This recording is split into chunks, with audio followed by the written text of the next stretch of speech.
আসসালামু আলাইকুম। স্বাগতম জানাচ্ছি আজকের গুরুত্বপূর্ণ সংবাদে। গাজা দখলের পরিকল্পনা অবিলম্বে বাদ দিন, বললেন জাতিসংঘের মানবাধিকার প্রধান। গাজা দখল পরিকল্পনা অনুমোদনের পর ইসরায়েলকে অস্ত্র বিক্রি স্থগিত জার্মানির। শুনছিলেন সংবাদ শিরোনাম, এবার বিস্তারিত। ফিলিস্তিনের পক্ষে থাকলে অবশ্যই কমেন্টে ইয়েস লিখুন।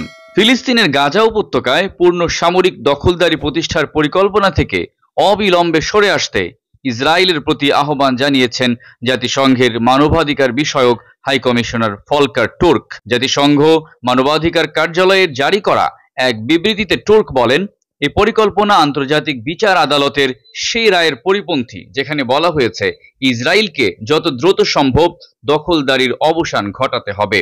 টুর্ক বলেন, এ পর্যন্ত পাওয়া সব প্রমাণ বলছে এ নতুন উত্তেজনা আরো ব্যাপকভাবে জোরপূর্বক বাস্তুচ্যুতি, আরো হত্যাযজ্ঞ, অসহনীয় কষ্ট, অযৌক্তিক ধ্বংসযজ্ঞ ও যুদ্ধাপরাধ ডেকে আনবে। ইসরায়েলের গাজা শহর দখল পরিকল্পনার পরিপ্রেক্ষিতে গাজায় ব্যবহৃত হতে পারে এমন সব ধরনের অস্ত্র রপ্তানি স্থগিতের ঘোষণা দিয়েছে জার্মানি।